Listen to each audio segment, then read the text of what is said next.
Now we invite Professor Avadhesh Pradhan, Professor of Hindi from Banaras Hindu University. Professor Avadhesh has written numerous books, articles, and was editor of 3 magazines and member of many committees and has been honored by many awards. He is known to the Ramakrishna Mission very well. We invite him to speak on Holy Mother and Swami Brahmananda, the mother and the child.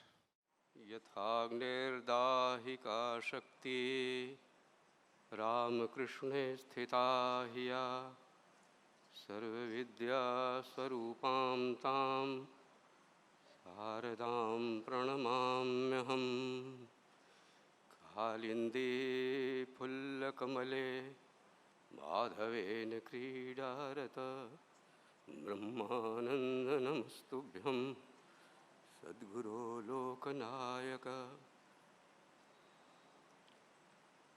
श्रद्धेय परम पूज्य स्वामी बलभद्रानंद जी महाराज, श्रद्धेय परम पूज्य स्वामी आत्मप्रभानंद जी महाराज, राउतरे साहब, सभा मंडप में समुपस्थित समस्त पूज्य सन्यासी महात्मागण,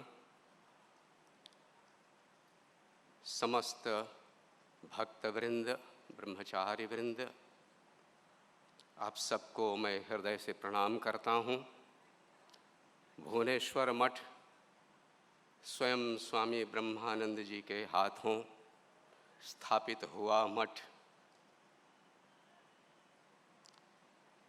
श्री रामकृष्ण देव के धर्म राज्य के एक छत्र सम्राट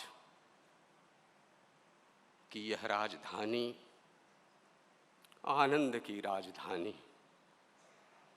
3 दिनों से हम इस राजधानी में उस आनंद के सहभागी हो रहे हैं। कल उस धर्म राज्य की पताका लेकर आगे आगे महात्मागण चल रहे थे, पीछे पीछे हम लोग भी, और जो आनंद उमड़ रहा था वो आनंद सभी धर्मों, सभी राज्यों, सभी सीमाओं, सभी नस्लों, सभी भाषा भाषियों के ऊपर भी था और उनके भीतर भी था। एक अद्भुत अनुभूति। भुवनेश्वर मठ में आना उस आनंद लोक का सहभागी होना है। कितने महत् संकल्प से यह स्थापित हुआ है केंद्र, इसकी अनुभूति तिथि पूजा में आकर होती है। उस धर्म राज्य के सम्राट का यह पीठ है। इसके कण कण में उनके चरणों का स्पर्श है। चलते हुए संकोच होता है, कहाँ तो सिर के बल चलना चाहिए, कहाँ हम पैरों के बल चल रहे हैं। ऐसा यह पवित्र धाम है। इस धाम में माँ की और उनकी श्रेष्ठ संतान स्वामी ब्रह्मानंद जी की चर्चा करना एक सौभाग्य की बात है। चर्चा कहना और उसको सुनना सौभाग्य की बात है, और यह सौभाग्य का अवसर हमें स्वामी आत्मप्रभानंद जी महाराज ने दिया है। मैं उनके चरणों में प्रणाम करता हूँ, हृदय से आभार व्यक्त करता हूँ। माँ और उनकी संतान, लेकिन माँ का प्रेम इतना सरल है कि अक्सर संतान धोखा खा जाती है। हमारे महात्मा तुलसीदास जी, गोस्वामी तुलसीदास जी कहा करते थे कि निर्गुण की तुलना में सगुण अधिक कठिन है, क्योंकि सगुण मानव जैसा व्यवहार करता है और आदमी धोखा खा जाता है। अवतार को पहचान पाना सबके बस की बात नहीं है। इसलिए जिस माँ और जिस संतान की हम चर्चा कर रहे हैं वो दिव्य माँ है, जगत जननी है। उनको पहचान पाना तो और कठिन है। अपनी माँ के भीतर ही जो ममता जहाँ से आती है, हम कहाँ पहचान पाते हैं। माँ की कितनी उपेक्षा कर जाते हैं हम। माँ कर गही केस करे जो घाता, तौन हेतु उतारई माता।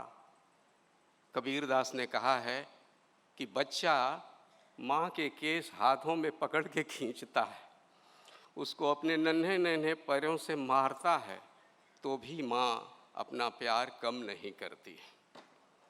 और वह तो दिव्य जगत जननी है, और वैसी ही उनकी संतान दिव्य शिशु, दिव्य माँ का दिव्य शिशु, उसके उस संबंध को पहचान पाना हम लोगों के लिए बस की बात नहीं है। बस उसकी चर्चा करके हम धन्य हो सकते हैं, पवित्र हो सकते हैं।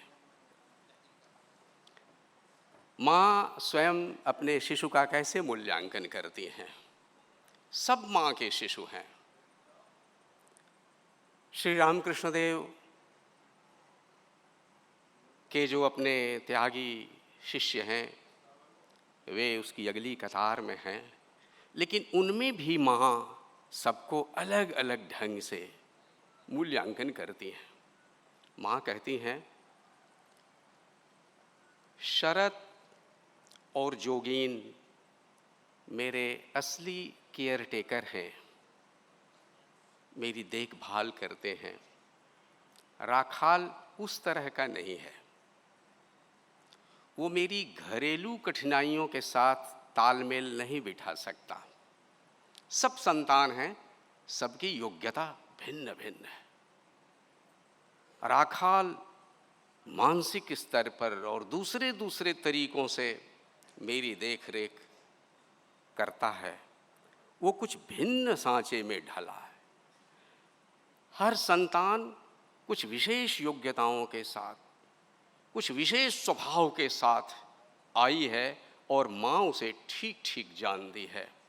इसलिए स्वामी शारदानंद जी महाराज, स्वामी योगानंद जी महाराज और स्वामी ब्रह्मानंद जी महाराज, इन दोनों को अलग अलग और कौन पहचान सकता है माँ के सिवा। माँ क्या है? स्वामी ब्रह्मानंद जी महाराज कभी भी यह भूल नहीं पाते कि माँ आद्या शक्ति है। एक दिव्य शिशु जो उनके आगे शिशुवत हो जाता है, ब्रह्मानंद उनके आगे शिशुवत, लेकिन उनकी जो ईश्वरीयता है, उनका जो सर्वेश्वरी भाव है, वो बराबर उनके ध्यान में रहता है।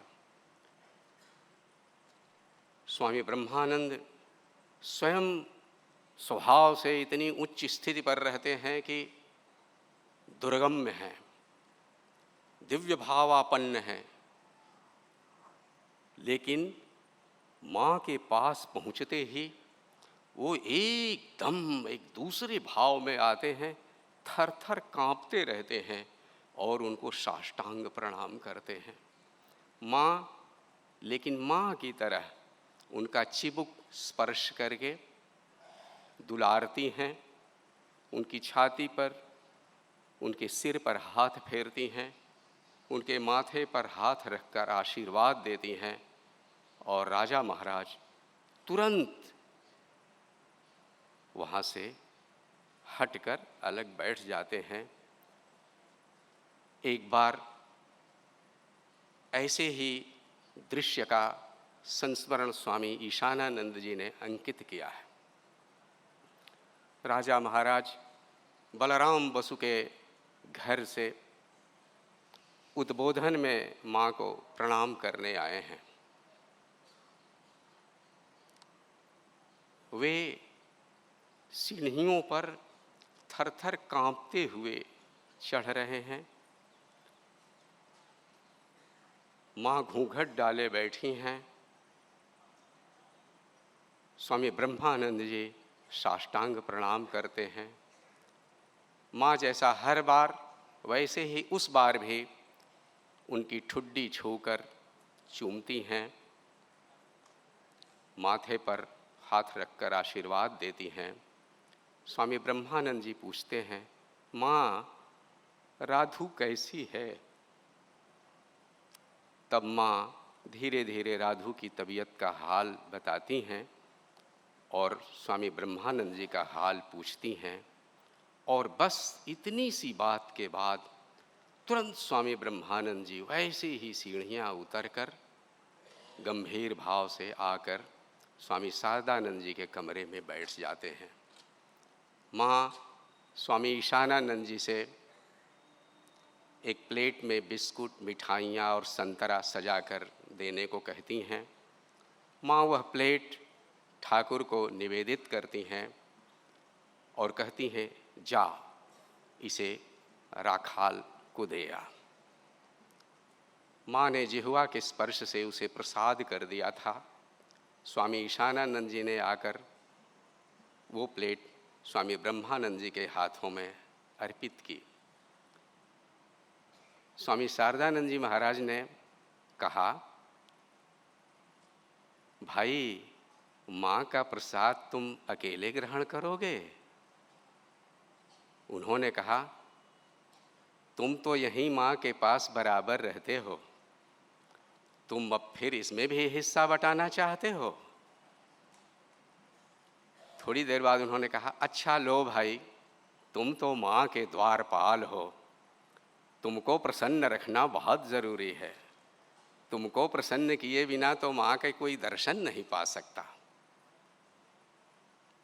स्वामी शारदानंद जी ने कहा, माँ का द्वारपाल तो भाई आप ही ने मुझे बनाया था। क्या भाव है, अद्भुत! जैसे दिव्य माँ और दिव्य शिशु के संबंध को स्मरण करना ही सहसा बहुत ऊंचे उठ जाना होता है, वैसे ही इन दोनों गुरु भाइयों का जो प्रेम है वह भी वैसा ही दिव्य है। क्या बात है! राजा महाराज काशी पधारते हैं और काशी में उस समय स्वामी ब्रह्मानंद जी के साथ वहाँ स्वामी शिवानंद जी भी हैं, स्वामी तुरायानंद जी भी हैं, स्वामी विज्ञानानंद जी भी हैं। माँ अद्वैत आश्रम से कुछ ही दूरी पर लक्ष्मी निवास में रहती हैं और माँ ने अपने सन्यासी शिष्यों को एक दिन वहाँ भोज दिया। माँ स्वयं देखती रहीं उन्हें भोजन करते हुए, जैसे माँ अपने बच्चों को भोजन करते हुए देखती है और प्रसन्न होती है, आनंदित होती है। माँ ने फिर उन सबको वस्त्र उपहार दिया। सभी सन्यासी संतानों को उन्होंने सूती वस्त्र दिए। राखाल महाराज को माँ ने रेशमी वस्त्र दिया। किसी ने पूछा, माँ सबको आपने सूती वस्त्र दिया, राजा महाराज को ये रेशमी वस्त्र क्यों? उन्होंने कहा, अरे बाबा वो तो श्री रामकृष्ण। माँ ने कहा, वह तो ठाकुर का मानस पुत्र है, वो कुछ खास है, इसलिए उसको रेशमी वस्त्र दिया। ये चारों परमहंस आधुनिक भारत के चार महान आध्यात्मिक शिखर अपने मस्तक पर माँ का दिया वस्त्र उपहार पगड़ी की तरफ बांध के, आप कल्पना करिए उस दृश्य की, लक्ष्मी निवास के आंगन में चारों नाच रहे हैं, आनंद मग्न होकर चारों नृत्य कर रहे हैं, जैसे माँ यशोदा के आंगन में कृष्ण और बलराम नाच रहे हों।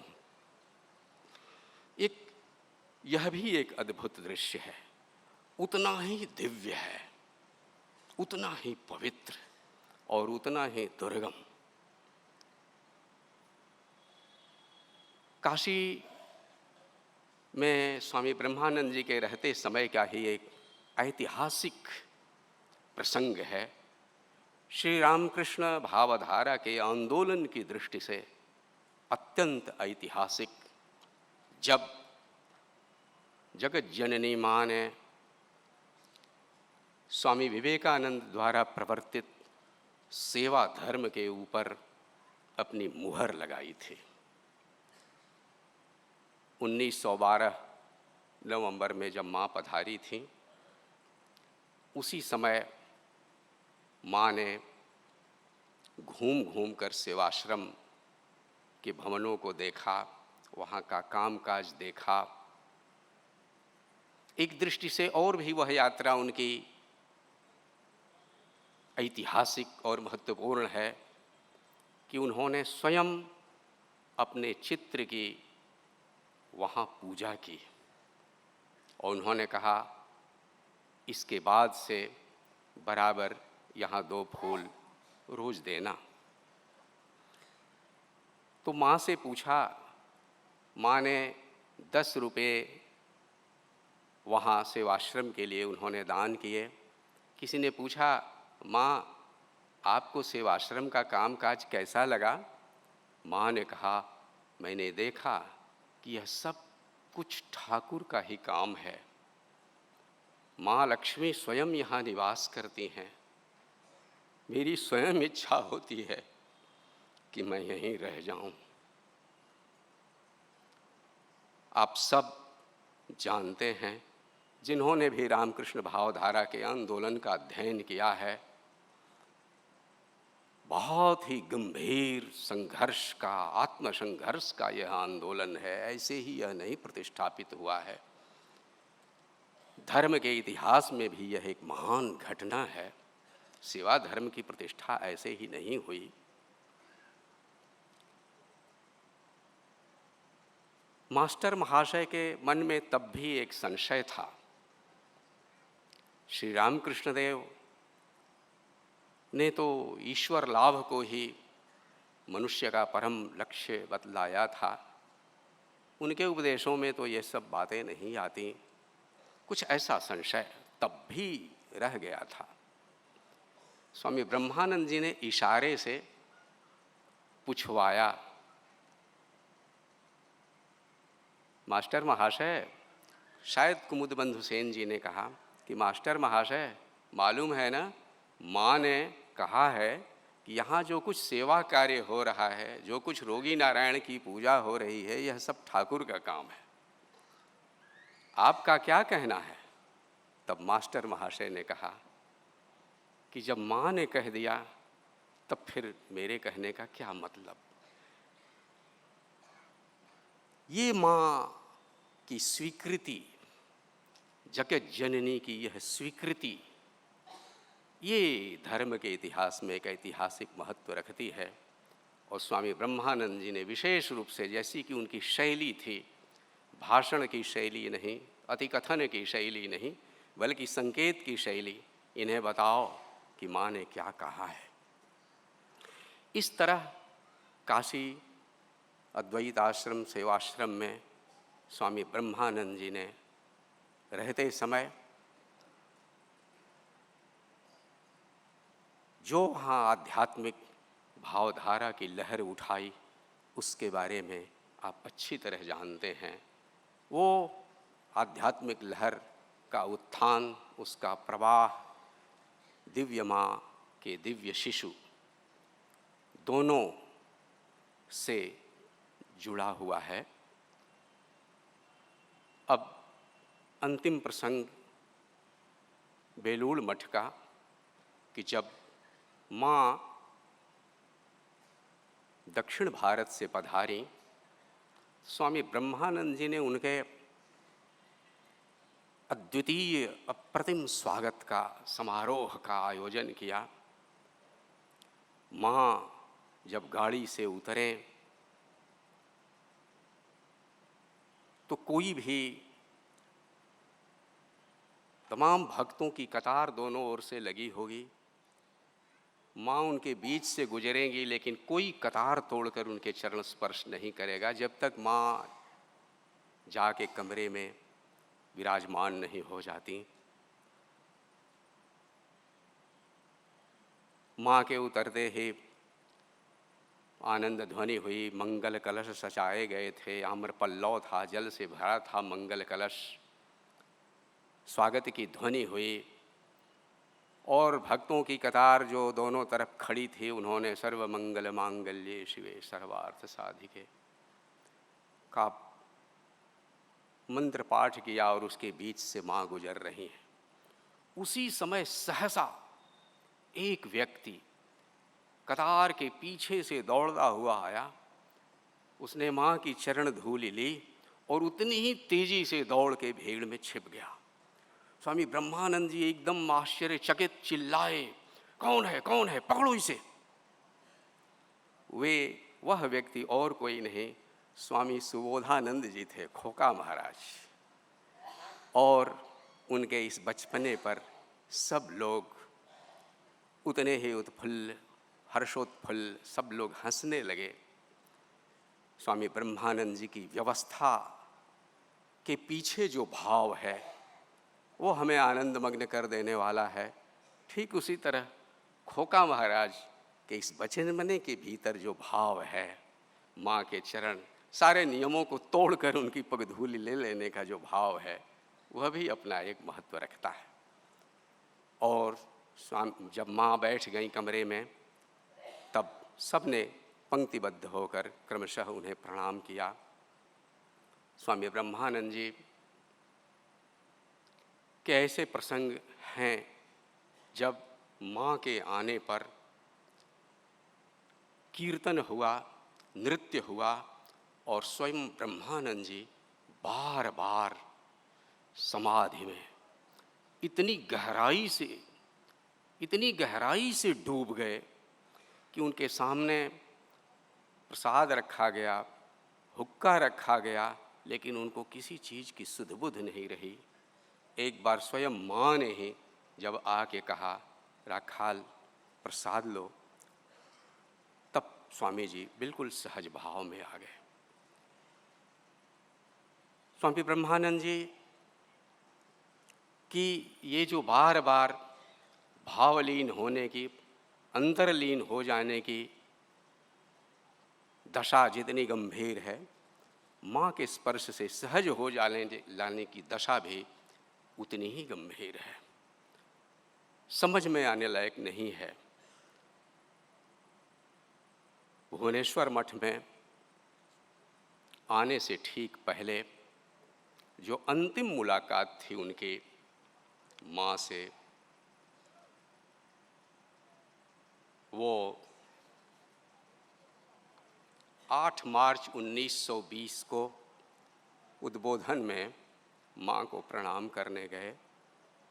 यही उनका अंतिम प्रणाम था माँ को, और भुवनेश्वर के लिए विदाई की अनुमति थी। उस दिन वह बहुत गंभीर थे, बहुत उदास। भुवनेश्वर मठ में वो आए और 21 जुलाई 1920 की भोर को 3 बजे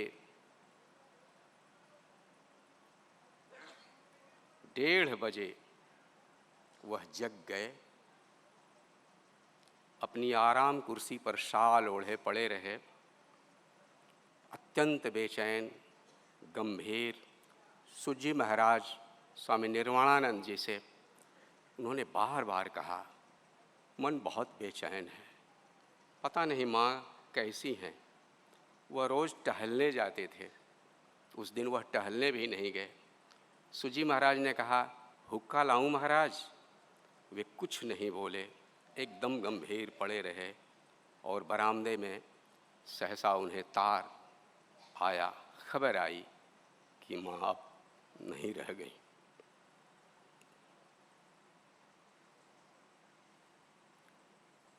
स्वामी ब्रह्मानंद जी ने एकदम सांसारिक दृष्टि से माँ की संतान की तरह वे पूरे सूतक काल तक नंगे पांव रहे, हविष्यान्न ग्रहण किया। पूरे मठ में यही दृश्य शोक का रहा। स्वामी ब्रह्मानंद माँ की जिस तरह दिव्य संतान थे, अपने प्रसंगों में, अपने व्यवहारों में जिस तरह से उनका संबंध विशिष्ट है,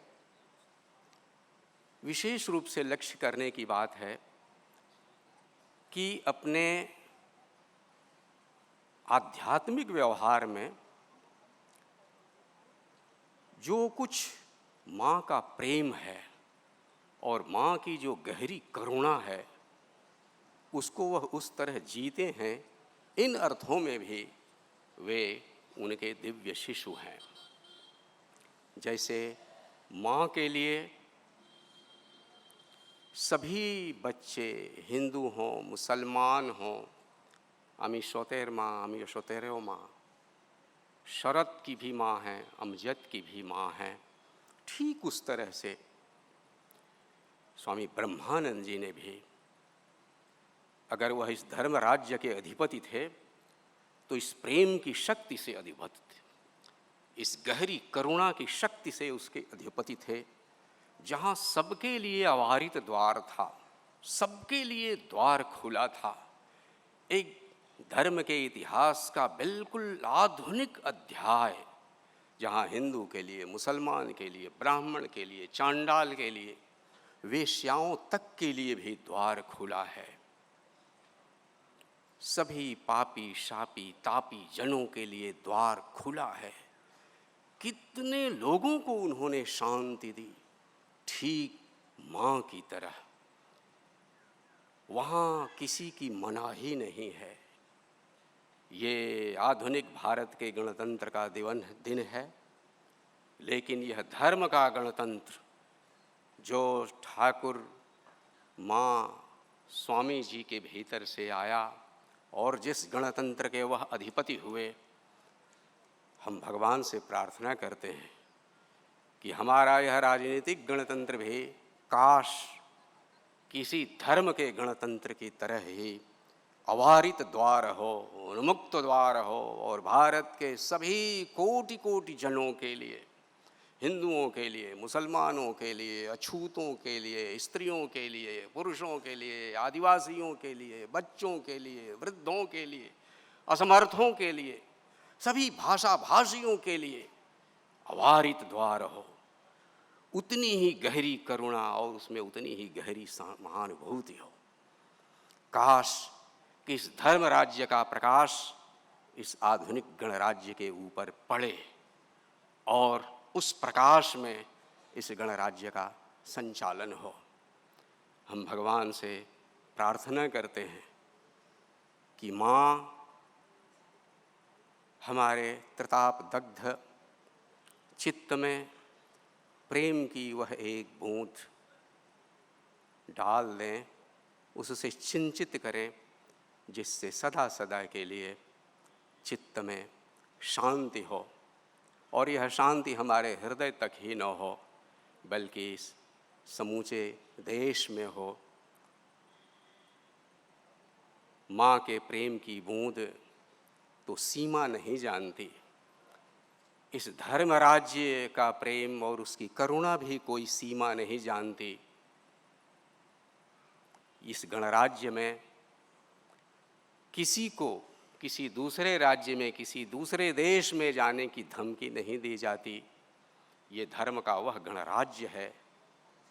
भगवान से प्रार्थना करता हूँ, सबकी ओर से प्रार्थना करता हूँ, काश कि हमारे इस आधुनिक भारत के गणराज्य में भी सभी नागरिकों के लिए ऐसी ही गहरी करुणा हो, ऐसी ही सहानुभूति हो, ऐसे ही भारत का सपना स्वामी जी ने देखा था।